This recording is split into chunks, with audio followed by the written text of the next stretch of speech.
for going through the eye of the needle. I feel more joy, alignment, and aliveness during solitude. Can you expand on this? The very idea of solitude is what has, to some degree, been happening because of your pandemic, allowing each of you to go within, be with yourself. It can be very important. It doesn't necessarily have to exist for everyone. But the idea of solitude allows you, shall we say, to really focus on yourself, allow your entire environment to nurture you, to cushion you, to allow you to be aware of the things in the quiet, in the silence, that are important for you to pay attention to without the idea of outside distraction, as you say. Now, again, not everyone is distracted by outside sounds, but for most people on your planet, solitude will be very important for you to take stock of who you are, to be quiet within yourself, and to really hear the thoughts clearly that come through your mind, to be able to discern the difference between those that work for you and those that do not. So solitude for most of you can be very important toward learning who you are. Thank you. People with ADHD do not maintain focus on a single thing for a long period of time. They switch their focus rapidly from one thought to another, all based on what's most exciting to them.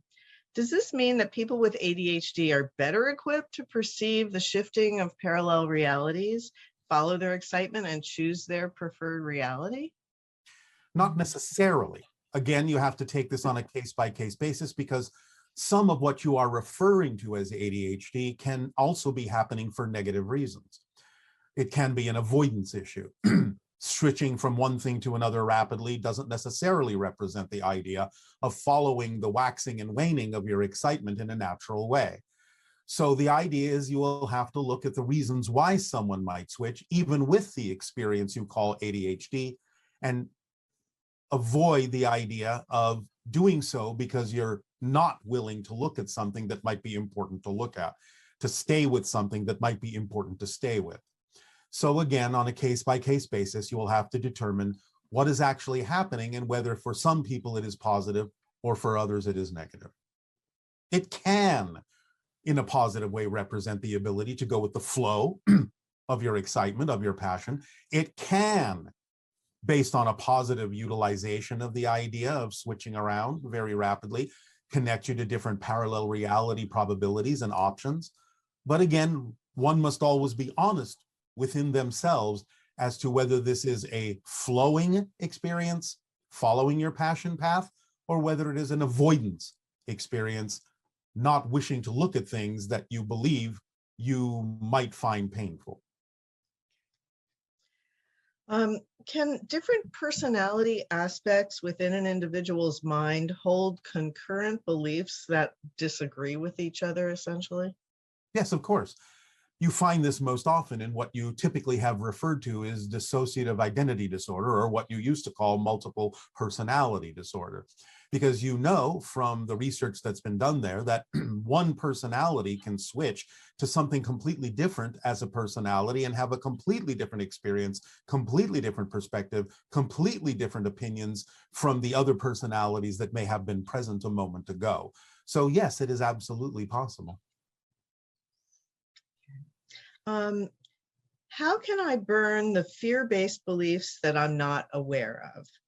Are there ways to burn through them without having to become aware of each deep-seated issue? The use of the term burn through them is interesting because it's not that you really have to burn through them to burn them away or burn them out or turn them to ashes. Again, it's the idea of being honest within the self as to what does and doesn't work, but not invalidating what doesn't work for you. But the idea of belief systems that are in the unconscious or subconscious mind in that way can again always be brought into conscious recognition by allowing yourself to ask what's going on in your physical reality, because the emotions, the thought patterns, the behaviors, and the experiences that are reflected to you are guiding mechanisms to help you determine whether you are holding on to negative fear-based beliefs or whether you are moving forward in a positive way. All you have to really do is be observant as to what's happening in the emotions and the thoughts, the behaviors, and the reflections of physical reality, to let you know that these are reflective of beliefs you may be unaware of within yourself.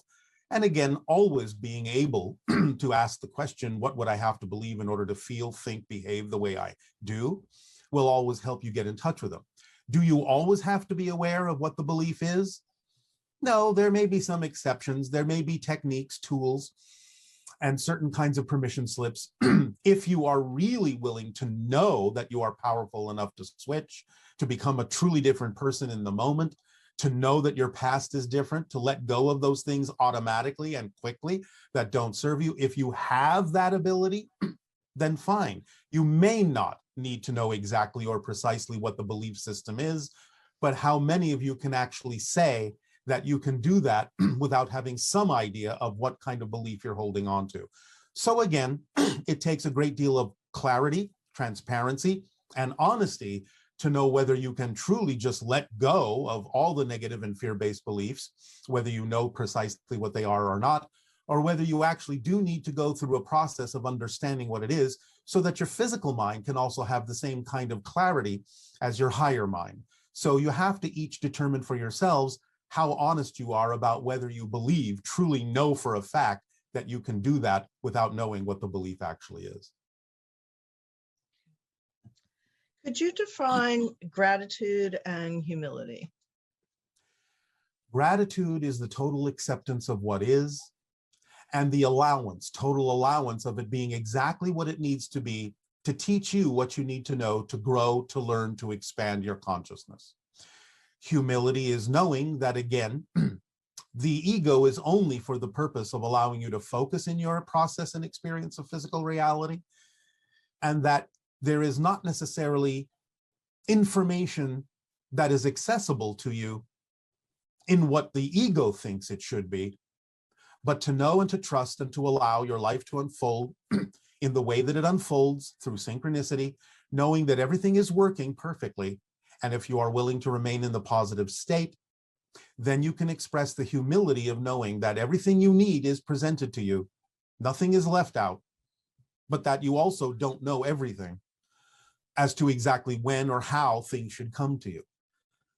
That you're willing to accept what is going on and make the determinations as to what works for you, to allow creation to unfold in the way that it automatically can, and to accept the totality of yourself and be appreciative of yourself and the way things unfold in every given moment. And what is the difference between discernment and judgment? Again, honesty can allow you to know the difference between excitement and anxiety. And therefore, with anxiety can come judgment. Discernment is simply the neutral observation of what is and isn't vibrationally compatible with your core vibration, your core frequency. There is no, shall we say, evaluation of it in the sense of this is better, this is worse, this is good, this is bad. It is the willingness to simply discern what isn't you vibrationally, but also the willingness to use whatever comes up in the most positive way for you, knowing that everything is happening for a reason. If you're willing to stay in that positive state to determine what that is, it will reveal itself to you. So again, honesty, knowing the difference between excitement and anxiety within yourself, and being in that neutral space that allows you to simply recognize, to simply observe what is and isn't you, as opposed to making an emotional reaction or response to it that brings with it some kind of value judgment. And is there such a thing as positive ego or negative ego energy or manifestation? Yes, of course. Again, the negative ego is the result of putting too much on the shoulders of the idea of the physical mind, when it's not designed to actually control anything, but only designed in the positive ego sense, the neutral ego sense, of allowing you the opportunity to have a physical experience. As we have often said, it's sort of like a diving mask when you go under the water. The ego is simply structured to allow you to have clarity in the physical reality experience. The negative ego thinks it needs to control everything because it's been given that task, because people may not understand that everything is automatically working in exactly the way it needs to. Even if things crop up that you don't prefer, it's there for a reason. So the positive or neutral ego will accept that it's there for a reason and stay in a positive state, just doing the job it was designed to do of allowing clarity of what's happening. Whereas the negative ego thinks it needs to know what will happen, what is going to happen, so it can control everything and manipulate details into place to make sure everything works, instead of simply surrendering to the fact that everything does work when you let go of the need to try and control everything. Electricity, so to speak, my whole body it felt like it was vibrating, and I was perceiving a presence of an ET, a male.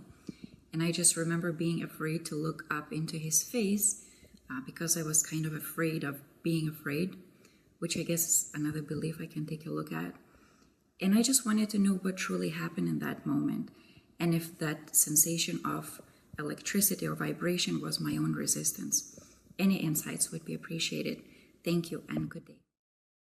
Yes, sometimes spirit beings or extraterrestrial beings will vibrate at a level that allows you the practice to match it. So yes, you're always feeling only your own energy, even if someone is offering you a higher frequency to mirror or match. So they're giving you the opportunity to practice moving to a higher level so you can have more conscious awareness of the encounters and interactions that you're having with extra-dimensionals, extraterrestrial spirit beings, and so on and so forth. So don't be afraid of the energy. It's your energy, but it gives you an opportunity to expand yourself. All right, good day. Hello, Bashar. Good day to you as well. It is an honor to speak with you today. And you as well. What would you like to discuss? All right. So in the last transmission, you told us a little something about the antiquity of yoga. Yes. Was it discovered, developed, or was it given to us? It was intuited by those who were very, very close to the idea of nature and its forms and expressions of energy. Okay. What can you tell us about the archetype Shiva? And was there a physical incarnation of Shiva on this planet at some time? There have been physical projections that appeared to be physical incarnations, but weren't really incarnations in the classic sense. But archetypes can project physical representations that may seem very solid. So the archetype, again, is simply one of the ways that your collective consciousness has of looking at the concept of creation and destruction. Okay. So Shiva is sometimes referred to as king of the yogis. Yes. Why is that? Well, again, because of the nature of the ebb and flow of energies being represented by certain yogic positions, and therefore at the very core or heart of the energy of the archetypal representation that you're calling Shiva. Because again, everything is about the ebb and the flow back and forth in different ways, in different forms, almost down to, or actually literally quite down to, the idea of atomic structures. Because as you have relatively recently in your history, in your evolution, started representing the idea of how atoms are structured and electron clouds are structured, there are different forms that are representative of lobes, spheres, toruses, and things like that, that are more representative of the probabilities of the existence of the structure of atoms and subatomic particles. And these also are representative of the idea of Shiva energy and yogic flow. Tapping into those electron structures can actually allow someone to intuit different positions in the body that allow for the most efficient superconductive flow of electron energy and electromagnetic energy and electromagnetheric energy through your body. So this connects directly to the idea of the core of the ebb and flow of the archetype of Shiva, because it is, again, the positive, the negative, all flowing into one another in a constant dance of creation and destruction. All right. And what about Krishna? What about Krishna? So like, say like Shiva and Krishna are both often depicted with blue skin. And so I know that there's that thing with the Anunnaki. Yes, and that's why that depiction exists. Because again, they are considered archetypal gods, and the Anunnaki in their time were considered gods as humanity, as Homo sapiens understood them at that time. And some of that recognition has been handed down through genetic memory, that at one time your so-called gods actually did have blue tinted skin. And therefore in certain cultures, that genetic memory remained and was applied to the archetypal representations of gods. Right. Okay, great. So a question, another one about the Anunnaki. So they came here, created Homo sapien from the native Sasquatch. No. Not from Sasquatch. Remember, created Homo sapiens from early hominids. The hominids that were not genetically altered to become Homo sapiens evolved into Sasquatch, became a different branch of the hominid. So it's not that they took Sasquatch and created Homo sapiens, they took an early hominid that eventually became Sasquatch on its own without the genetic alterations. Very different. Okay. So when they came here and created Homo sapiens, and then they left, but did they then come back? Some of them came back, but the ones that came back were not the ones that were here initially, because the ones that created Homo sapiens did so outside of their laws. So they were recalled.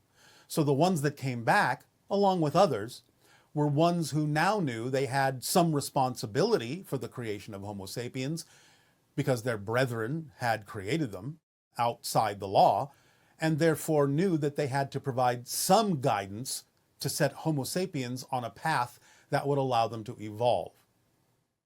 Okay. And so did they come back like during Atlantean times? Yes, sometimes. Although again, there were more species involved than just the Anu, who were evolving out of their present form and evolved into the beings that now occupy the Lyran systems and the Pleiadian systems.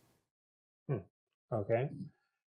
And so about Lao Tzu, what was he connected to, and who was he? There's not very much that we know about him. Connected to the consciousness of an archetypal form you recognize in your reality as the dragon energy. This is a level of being that exists in another dimension that is often interpreted as the form of a dragon in your reality, even though that's nothing like what they actually look like in their own reality. But Lao Tzu was connected very strongly, not the only connection, but connected very strongly to the dragon dimension, so to speak, just to use a term. Okay. And in the Tao Te Ching, he describes the ancient masters. And so I was just wondering to whom he's referring to. People that you don't remember in your history that have existed throughout the ages. Again, some of what we were talking about before, of different spirit beings choosing incarnations to come to you and let you all know that you are equal to them. Okay. So there was one point in the Tao Te Ching where Lao Tzu says, like in referencing the Tao, he says, I don't know who gave birth to it. It is older than God. The Tao is God. Nothing is older than God because older is just a concept. Remember, all things exist. There is no beginning and no ending to all that is. It just is. And Tao is a part of it. The only way that it could be, in a sense, from a linear perspective, quote unquote, older than God, is he was simply recognizing that it is part of the one, but the one is unbroken, homogeneous, and has no awareness and no experience. All that is the portion of the one that does know itself as all that is. So if you want to euphemistically say, well, the idea of the Tao is older than the portion that knew itself as all that is, you can make a sort of linear extrapolation that has some truth to it, in the sense that if you take it all the way back to the one, then yes, of course, everything in that sense is older than God, because God comes from the one too. But that's just more like wordplay than anything else. Okay. So like in the Kabbalion, they use the word God to refer to, or to describe the masculine principle, and then the universe as the feminine principle, and then as one described as all that is. So that's like... Yes. Well, to us, there may be differences in terminology. All that is the portion of the one that knows itself as all that is. The one has absolutely no knowledge of itself, no awareness of itself, no experience of itself, because it has nothing to compare itself to.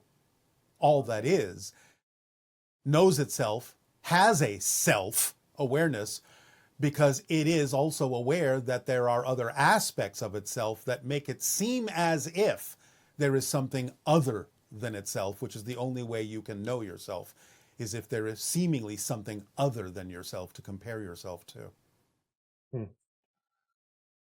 Okay, so I've heard you describe a particle in a vacuum with nothing to impose upon it, moving at infinite speed, so it's everywhere at once, hence Prime radiant. The prime radiant in our ancient language, but in your scientific jargon, it's called the single electron theory. You can look it up. Okay. And so I was just wondering, like, could you consider the particle to be the masculine and the vacuum or the void to be the feminine? If you want to. These things are just labels. If it works for you to do that, go ahead. But that doesn't mean it's an accurate representation of what it actually is. Yeah, well, that's definitely what I'm looking for, is an accurate representation. Then it's just all that is. That's Okay. all it is, because all that is everything. Masculine, feminine, neutral, whatever you want it to be, it is. Okay, It's existence itself. Yeah.